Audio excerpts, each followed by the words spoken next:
How to maximize the performance of your product protection system? Which factors can you play with?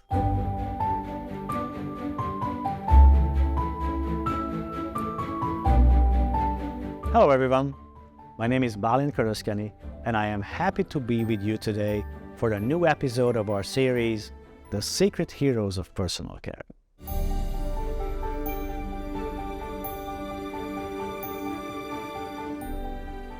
Today's class will be on hurdle technology, one of the techniques of modern product protection and our heroes' best allies. Hurdle technology is based on the concept of using hurdles to microbiological growth. It is one of the techniques of product protection. It allows us to have a wider range of preservation options and can help us get the maximum performance out of whatever product protection system is ultimately used. Not only can it make the protection of formulations more robust, but you will easily see how this technology could also reduce the use level of preservatives or other product protection enhancers, which means lower cost and greater sustainability. Various factors may act as barriers or hurdles. Alone, they may not be enough to stop microbiological growth, but a combination of several of them may, together, be sufficient to inhibit growth, due to their cumulative or at times even synergistic effect.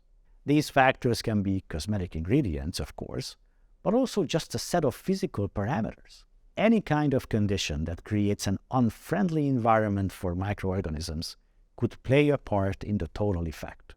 These conditions could be temperature, pH, sterile packaging, product form, particle size of emulsions, water activity, etc. Some of them may seem very inconsequential alone, but when combined with other barriers, even a small contribution could tilt the scale towards adequate protection. Let's focus on pH. pH is easy to control, still many formulations are usually kept within a relatively narrow range around neutral. For most products, skin compatibility is key, and that presents a constraint. Just as very low or very high pHs irritate certain microorganisms, they would also irritate the skin. This is why most skincare products are adjusted to a pH value close to 5.5.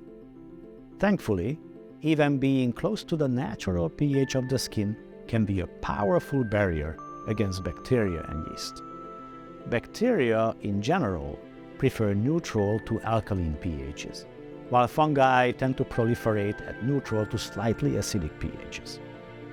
So going somewhat below neutral pH will help to control bacterial growth, and going above neutral will act against mold and yeast. As I said, certain cosmetic ingredients can also be used as hurdles, and there is no exhaustive list of them. As research continues, new molecules are found.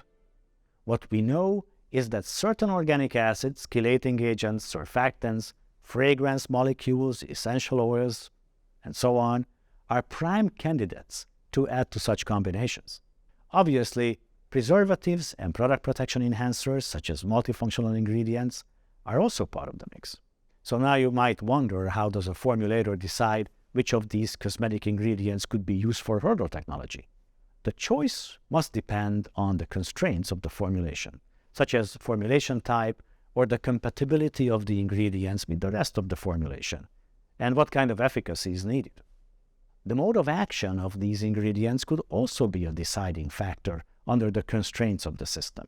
Some ingredients that could act as a barrier may already be part of the chassis. Organic acids, for example, can be very effective barriers. They often lend broad-spectrum protection to combinations, since they are effective against mold, the most resilient type of microorganism. Another important aspect I'd like to dig into is the cumulative effects of the different barriers.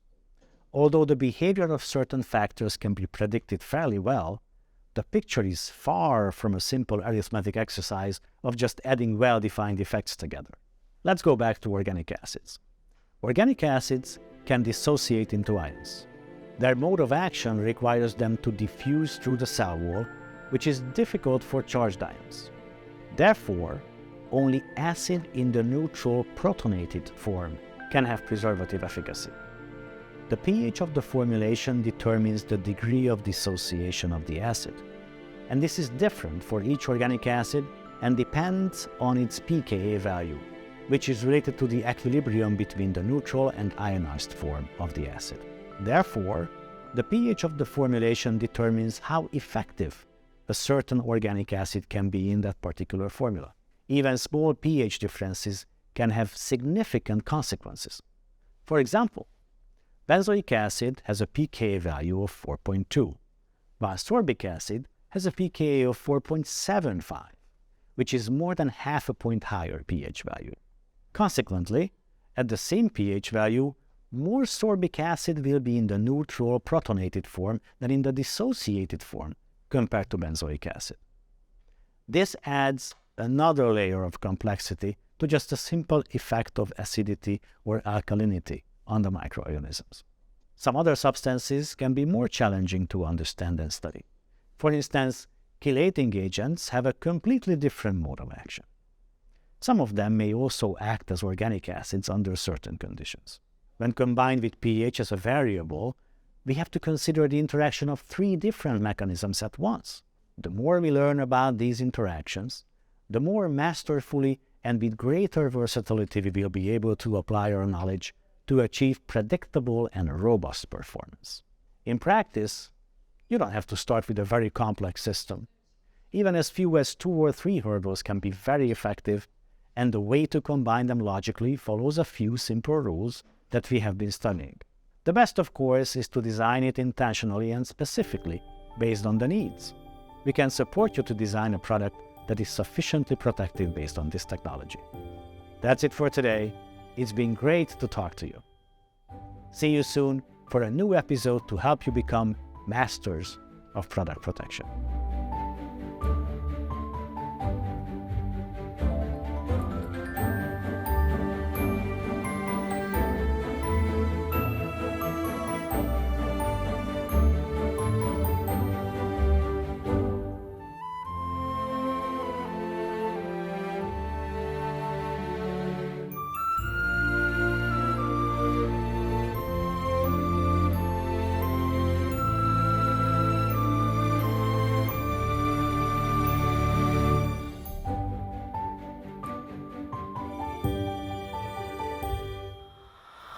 Symrise, always inspiring more.